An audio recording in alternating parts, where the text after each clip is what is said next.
You're listening to Two Bobs, conversations on the art of creative entrepreneurship with David C. Baker and Blair Enns.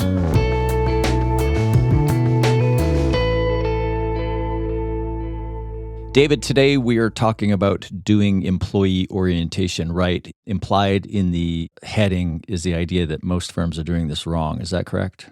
Yeah, it's correct. And I know that because we ask every employee of every firm we work with to do a survey. They're not doing it anonymously, so we know their name, but then we aggregate the results so that the leaders see it anonymously. And I can't remember the last one we did that did not say something about, you know what, the employee orientation around here could be a lot better. They're not saying it vindictively at all. They're just saying, you know, it wasn't very good. And then sometimes somebody says, oh, you know what, I should work on that. So it kind of works to ask the question. Intuitively, that feels right to me. It's been a long time since I have been an employee, but I've never had any what I would consider to be kind of proper or even robust or well-organized employee orientation programs when I was an employee.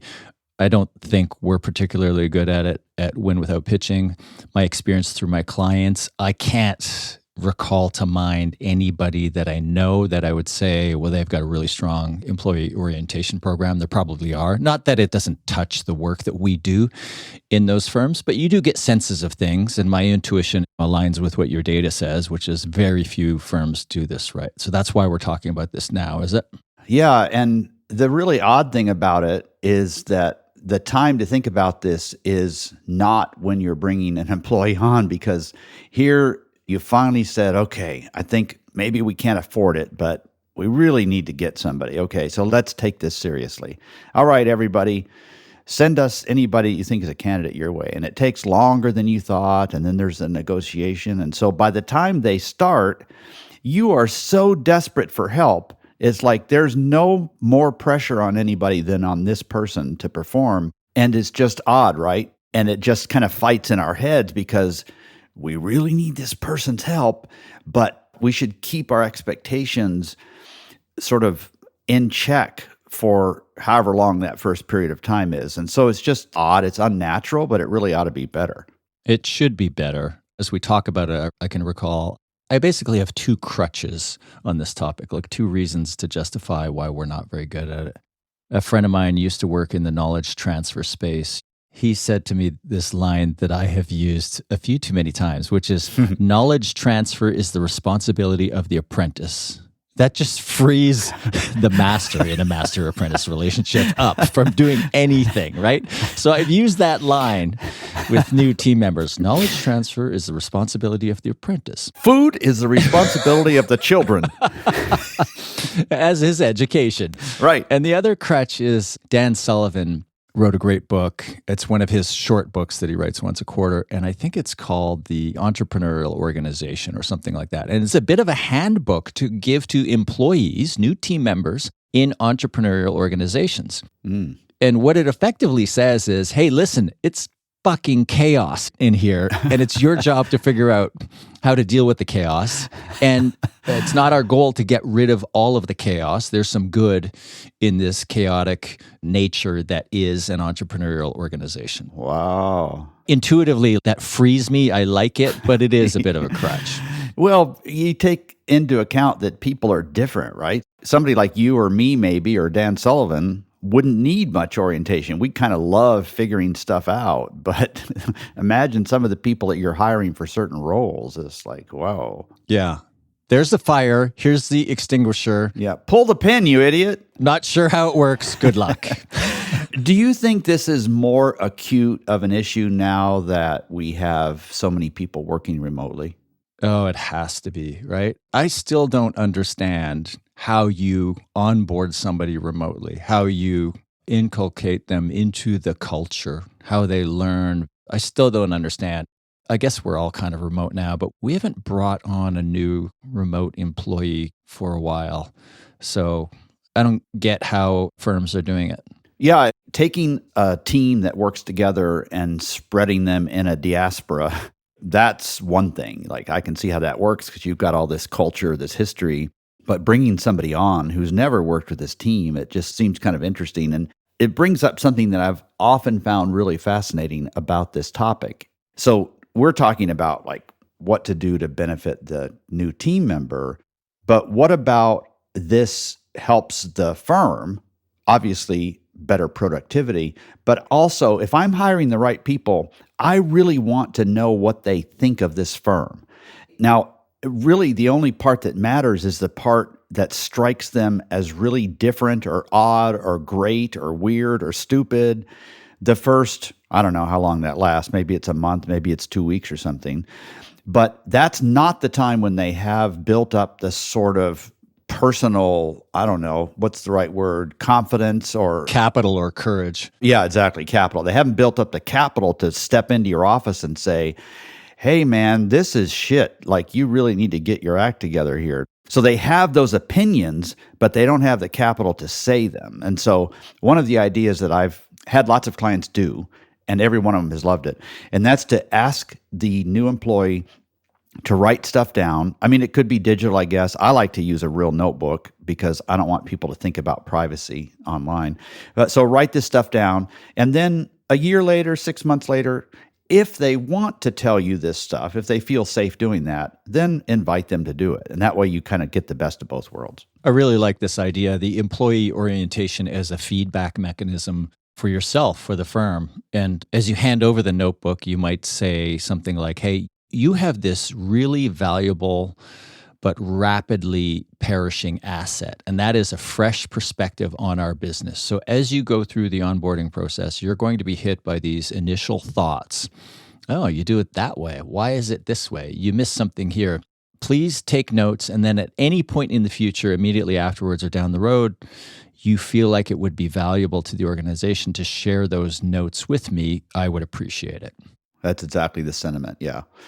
Because we have a lot at stake here, right? Is there any advantage in letting somebody sink or swim? I guess you can figure out if they swim or not, right? But it just seems like there isn't much advantage in not treating this well, and it also just doesn't seem all that respectful sometimes. I can see how there might be some roles where it would be a really interesting test. Throw them into the deep end and see if they can swim. But then the flip side of that would be there's some people, it would be disrespectful. It would be completely inappropriate to have them figure it out. And who wins there? You're absolved of the responsibility of bringing somebody up to speed, but you're probably more likely to lose that person. Right. Is there any data that supports that? There is, yeah. Rebecca Ganselin, I'm not sure if I pronounced that correctly. When I was researching this years ago, I ran across this statement that I found pretty fascinating. She says, structured orientations mean that employees are 60% more likely to be productive for at least 3 years, and those employees would reach full production level 2 months earlier than they otherwise would. So, yeah, there is some science. I haven't looked at the data behind that, but apparently there's some science around it too. You know, back to your point about throwing people into the pool, I could see doing that with a salesperson or an account person or a new chief of staff, where that's part of how they gain credibility is their ability to master a situation quickly on their own, where they're not sort of enabled by somebody else. I could see that argument. Yeah. Here's your desk, or whatever the modern day equivalent of a desk is. Here's your place in the Zoom window. These are your team members. Figure it out. All right. So I'm going to turn this around and ask you a question. I have done this so many times, and every time it's been fun. People have laughed, where you have multiple partners at a firm, and I describe a person they're hiring, what role they're going to have, rough pay scale, how experienced they are. And I say, okay, how long will it take this person to be fully productive, like basically fully productive? And they write down their answers, and then we compare them. We'll do this together. I'll have a number and you have a number, and you promise not to cheat, unlike your normal method. Right. So this is somebody who is doing the same role at another firm. You're hiring them because of their expertise. You're expecting them to teach you as a firm. How long do you think it'll take before they are largely fully productive in your system? Depending on the role, 3 to 4 months. Really? If they're coming from another firm where they're doing the same thing. I said a month in my head. Wow. That's why it's so important to have that conversation. If you and I are running this firm, my expectations are a lot more impatient than yours, right, for this new person. And I think we ought to have this conversation with the person too. It's a great point, but what do you do if the gap is as large as it was in the little role play we just did? I always think putting myself in the employer role, but let's say I'm the employee and I think 3 to 4 months and you think, no, it's going to take you a month. We need to reconcile that gap where there's trouble ahead, isn't there? There is. In fact, it seems to me like that ought to be part of the conversation before somebody accepts a job.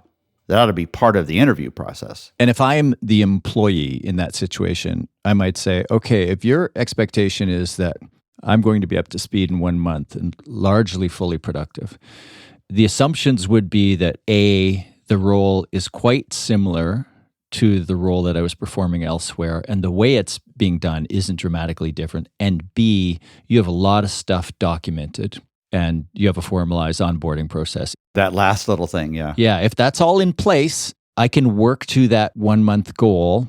Let's say we miss it by 50%, we're 6 weeks, maybe, if all of that's in place. Yeah. So you're right, it does inspire a conversation, doesn't it? Yeah, if nothing else. Your expectations are standing up, kind of like the hair on your arms when somebody starts. You're paying a lot more attention to this person because they're new on the scene. So let's have informed expectations. I just laughed to myself when you were just describing that, like they have all these processes, written processes. What firm has that? They should, but they often don't. You're listening to Two Bobs, conversations on the art of creative entrepreneurship. Your hosts are David C. Baker, author, speaker, and advisor to owners of expert firms, and Blair Enns of Win Without Pitching, the sales training and coaching program for creative entrepreneurs. For more information, go to twobobs.com. If you find this podcast helpful, please help us by telling a friend and rating us in your favorite podcast app. Now back to David and Blair.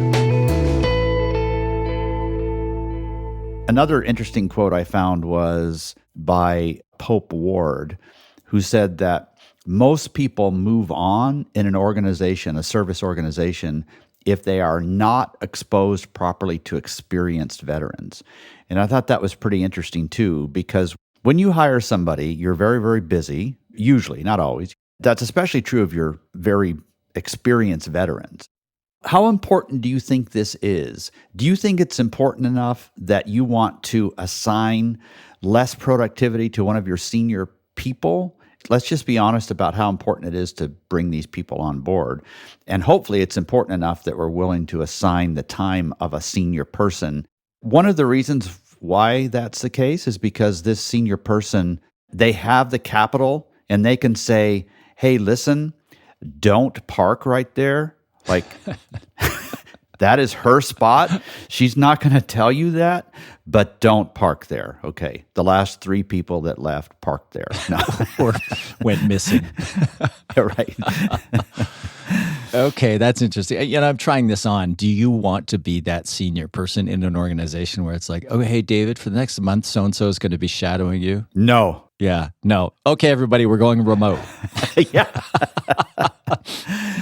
Okay, yeah. I think you've got a checklist here of things that people should consider when putting together an employee orientation program. Is that right? Yeah, and some of these are a lot simpler than others. Like the first one, it doesn't take any effort at all, but it's a really interesting idea that works really well. Is send a gift home to the person. So welcome them with something. You address it to this employee, but in your head, think of it as a gift for the family unit, because they're the ones that are having to put up with emergencies that this person is having to serve, or late hours or travel or whatever. So it's not just the employee, it's sort of the family unit. So whatever you want to do there. That's a stroke of genius, yeah, because you want that person in the moment to say, no, you shut your mouth. You are not quitting this great job. You get back there because they send me this thing every year and I want the thing. Right. Very likely, yeah. All right, send a gift home for the partner. Yeah. Yeah, if they have one, right? Or just whatever, something that they both enjoy. Maybe it's a nice dinner out, something like that. Then, of course, there's the HR transactional stuff. We all know about that. All the forms? Yeah, all the forms. A lot of people are using a professional outsourced employer sort of an arrangement, some PEO and so on. Job description. Now, I've included salary ranges in here because you should have already talked about these before you hired somebody, but this is a good time. If you haven't, it's an important time to bring it up or to remind them. It's like doing this job, this is the salary range. So when you sort of bump up at the top of that range, There's two ways we can pay you more. One is if you change jobs, take on more responsibility, or if the firm grows. And then, of course, the salary range will grow with it if that happens. And then just performance review procedures. That assumes you have performance review procedures. I really favor like a written yearly summary, but I like monthly 15-minute walks with everybody. Or, of course, if you're not with them physically, then just a Zoom call or something. And do you think salary reviews should be tied to performance review, or they should be scheduled as well? Well, I think I'm the only person that believes this, because most everybody, what they do is they do them once a year and they do them in conjunction with the performance review. I don't think that makes sense. I think you ought to do it on somebody's anniversary and not just try to make it easy on yourself by doing them all on January 1 or something. And I would rather leave the performance reviews a little bit separate from the finance, but I'm not necessarily an expert on management. I wrote a book on it, but it wasn't one of my better books. So don't bother buying Managing Right for the first time. Yeah, thank you for mentioning the title. I really like that idea of separating the two. I don't know where the idea came from for me, but I've long separated the two. And I like that language that a performance review does not constitute a salary review. But I also think salary reviews should be formalized. Like, here's when we do talk about it. And I think anniversary is a good time to look at that. Yeah. Okay, so we've got send a gift home, all the form stuff. We're in all the usual stuff, job description, salary range, outline the performance and salary review procedures. What else? Well, especially if people are working remotely, I think you ought to ask, hey, do you have a good computer? If not, we'll buy one for you. What's your internet access like? Do we need to supplement that? Do you need a standing desk? The kind of stuff that you would do if you had a traditional office. I'm seeing the most enlightened firms not having a physical office as not a way to save money. It's like, no, it's going to cost us just as much. We're just not going to spend it on monthly rent. We're going to spend it to help people in their work environments. Mainly, though, most of the cost is going to be redirected to bringing the team together at least twice a year. And everybody, except for like serious personal emergencies, family emergencies, everybody needs to be there.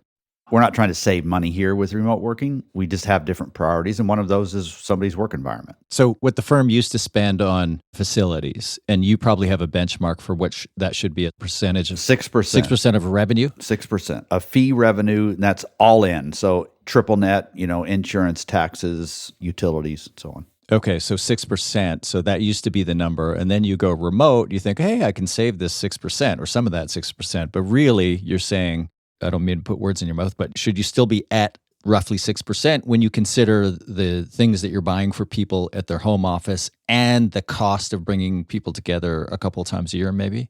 Yes, absolutely. Okay. It shouldn't be saving you any money. Yep. Gotcha. All right, what's next on the checklist?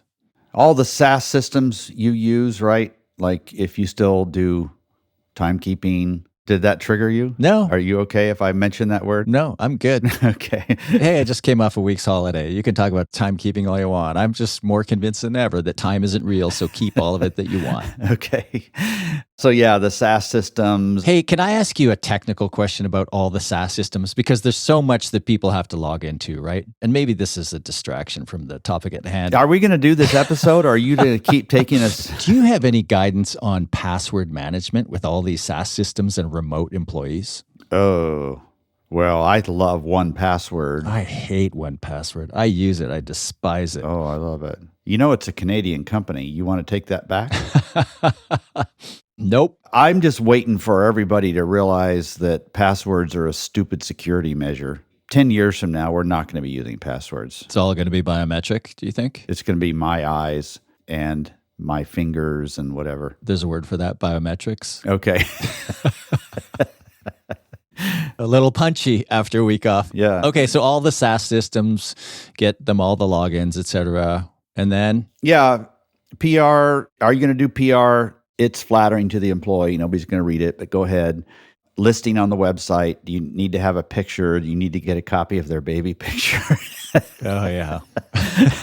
Oh, I can't help but just laugh about that. David is referencing a spoof episode we did, Secrets Behind the Killer website. Go ahead and look that one up, listener. It's got a lot of really great advice. Yeah. Now, a serious one, though, And we've talked about client orientation. We did a fun episode on that of Two Bobs. I don't know when, but the idea is you need not just a client orientation notebook that you give to a prospect about what it's going to be like to work with you, but I think internally you need to have digital folders of everything about this client. Like, here's their personality profile. Here's how frequently they want updated. This is the means they want. Here's a summary of a real tense thing that happened 16 months ago, yada, yada, right? And I think you want to sit the new employee down and have them review this stuff for a half a day.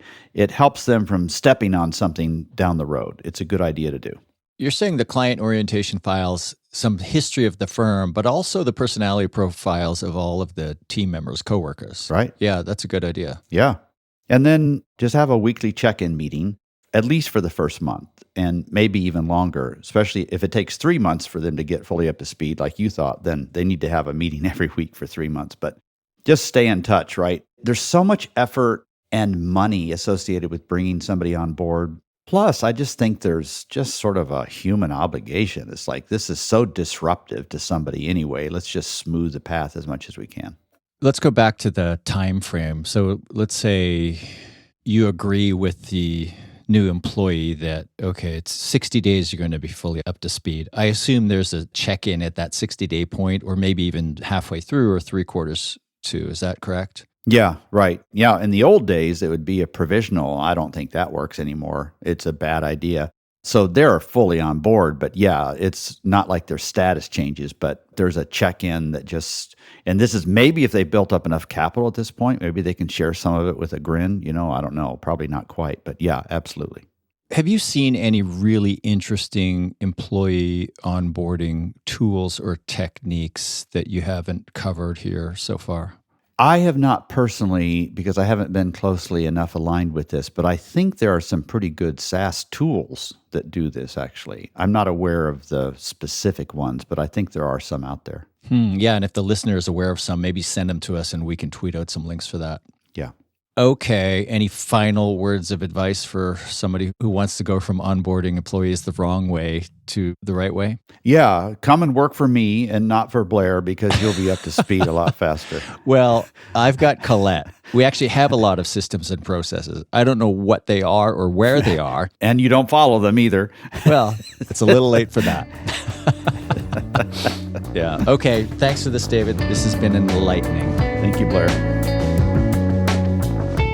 Thank you for listening to Two Bobs with David C. Baker and Blair Enns. Read episode notes and transcripts at twobobs.com. That's the number 2, BOBS.com.